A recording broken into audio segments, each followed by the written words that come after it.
انہوں نے وہ جو منحرف گواہان ہیں جن کو گیو اپ کیا گیا ان کے اوپر بھی اپنا کراس کا موقف وہ بھی پریس نہیں کیا، اس کو بھی انہوں نے چھوڑ دیا ہے، اور اپنے بھی گواہان پیش کرنا جو ہے وہ بھی منصوبہ ختم کر دیا، کیونکہ اب پوچھا جائے گا کہ اس میں کیوں کیا ہے پی ٹی آئی نے، کیونکہ یہ کیس جو ہے وہ اوپر ہائی کورٹس نے بالکل اس کو تہس نہس کر دیا ہوا ہے، اس کے بیانیے کو انہوں نے بالکل ریجیکٹ کر دیا ہوا ہے، اور اب نئی، کیونکہ انہوں نے کہا کوئی نئی ایویڈنس ہو تو اس موجودہ عدالت ہائی کورٹ نے جو ہے وہ ایویڈنس ماننے سے انکار کر دیا تھا، لیکن مزید انکوائری جو ہے فردر انکوائری وہ تو کی ہی نہیں ہے نیب نے۔ تو اس طرح سے جو عمران خان کی لیگل ٹیم ہے انہوں نے بھی مناسب نہیں سمجھا کہ وہ ان کو مزید کسی چیز کو پریس کریں، تو اس طرح سے اس کو دن رات ایک ایک دن کر کے اب میرا خیال ہے کہ سزا کی طرف لے جایا جا رہا ہے۔ دیکھتے ہیں کہ آج پھر اس کے اوپر اہم سماعت ہے، اس میں کیا کارروائی ہوتی ہے۔ اب پی ٹی آئی بھی چاہتی ہے، پی ٹی آئی کی لیگل ٹیم کے یہاں سے ظاہر الٹیمیٹلی سزا ہونی ہے، کیونکہ سسٹم نے سزا کا جو موڈ بنایا ہوا ہے، لوور عدالتوں کے اوپر اتنا پریشر ہوتا ہے کہ وہاں سے سزا ہوگی اور ہائی کورٹ سے یہ اڑ جائے گی۔ تو دوسری طرف پی ٹی آئی کے جو ورکرز تھے ان کو بیچوں بیچ یہ بتاتے چلیں کہ جی رہا کیا جاتا ہے، لیکن جو سپرا صاحب ہیں عدالت اسلام آباد اسپیشل کورٹ کے، ان کو پھر باہر آنا پڑا اور اب پولیس کو وارننگ دینی پڑی پولیس وینز کے پاس آ کر کہ اب میں نے جن ملزمان کو چھوڑا اگر کسی نے گرفتار کیا تو پھر اس کے نتائج بھگتنے ہوں گے، تب جا کر وہ ریلیز ہوئے۔ تو پی ٹی آئی کے وکلا ٹیم بھی وہاں پر موجود تھی، جس میں پہلے بھی ان کی ضمانتیں ہوئی پی ٹی آئی کے لوگوں کی اور ان کو گرفتار کر لیا گیا، تو یہ بہت ہی انفارچونیٹ ہے۔ اب دوسری طرف بیرونی دباؤ کو دیکھا جائے تو وہ بہت بڑھ گیا ہے۔ پی ٹی آئی جو ہے اس کا بیانیہ جو ہے، یعنی عوام کا، پاکستان کے عوام کا بیانیہ جو ہے وہ پہلی بار ہے کہ امریکہ اور باقی دنیا کے ممالک بھی ان کو ریکگنائز کر رہے ہیں۔ اب ایک پراپوگنڈا کیا جا رہا ہے، جو پیڈ صحافی جو سرکار نے اپنا پیسہ لٹایا ہے بیرون ملک اور اندرون ملک اپنے بیانیے بنانے کے لیے، اس کو عوام نے جو ہے رد کر دیا ہے، اور اس کو بیرونی جو طاقتیں ہیں انہوں نے بھی رد کر دیا ہے، کیونکہ یہ تو سپر پاور اللہ تعالیٰ کی ذات ہے۔ لیکن جہاں دنیا کے اوپر جو امریکہ کی اب آج کل سپر پاور ہے، اس میں نئی آنے والی حکومت نے ان کے وزراء جو اب بھی کچھ دنوں بعد وہ اپنے چارج سنبھالیں گے، انہوں نے پہلے حکومت کے بیانیے کو اور جو ہے وہ رد کر دیا ہے، اور وہ عوام کے بیانیے کے ساتھ کھڑے ہوں گے، اور جو حکومت ہے وہ اپنا پیسہ لٹا کے بیانیے بناتی ہے، عوام اس کو دبردوز کر دیتے ہیں۔ اور پی ٹی آئی کا عمران خان کا مطالبہ اکثریتی جو ہے وہ ایک سائڈ پہ ہے، یہ آئین، قانون،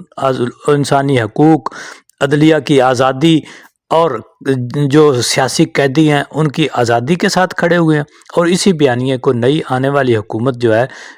جو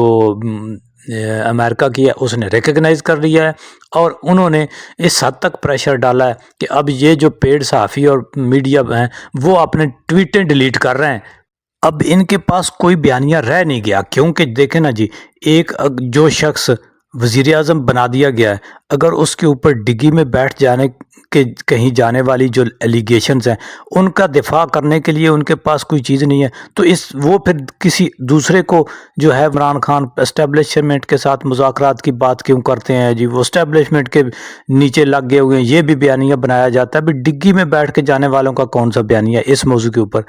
پھر دیکھیں جی، معاشی طور پر یہ کہتے ہیں کہ جی پی ٹی آئی نے، عمران خان نے ملک کو نقصان پہنچایا۔ بھئی آپ نے جو حالت کی ہے پچھلے 50 سال میں، آپ کے پاس یہ بھی بیانیہ ختم ہے۔ پھر آپ کہتے ہیں کہ جی بیرونی طور پر اس نے سائفر کی، تو آپ نے کہا تھا کہ جی اس نے بیرونی طور پہ پاکستان کو بڑا نقصان پہنچایا۔ بھئی آپ ٹویٹیں کر کے جو نقصان پہنچا رہے ہیں، اس کا مطلب ہے کہ ان کا تمام بیانیہ عوام نے مسترد کر دیا ہوا ہے۔ اگر آج بھی ایک سروے کرایا جائے، کوئی بھی سروے کرا دیا جائے پاکستان میں، تو میرا خیال ہے کہ یہ جو 50 سال سے 3 بار حکومتیں لینے والے ہیں، ان کے مقابلے میں اگر آج جو ہے وہ عمران خان، اور اس کو عمران خان کو بھی چھوڑیں، وہ تو پہلے الیکشن میں ہی پتہ چل گیا، آپ ٹرمپ کو ہی اگر رکھ لیں کسی سروے میں اور دوسری طرف ان 50 سالہ والوں رکھ لیں، تو میرا خیال ہے پاکستان میں آج بھی وہ زیادہ مقبول ہے، کیونکہ وہ اس نے عوام کے جو پاکستانی عوام کا مطالبہ ہے، جو عمران خان اور پی ٹی آئی کا مطالبہ ہے، اس کو جو ہے وہ بھی اس کے ساتھ کھڑے ہوں گے۔ پہلے ہمیشہ یہ ہوتا تھا کہ پاکستان ان کے ہر بیانیے کے ساتھ کھڑا ہوتا تھا، اب پہلی بار ہے کہ وہ پاکستان کے عوام کے بیانیے اور پاکستان کے اکثریتی عوام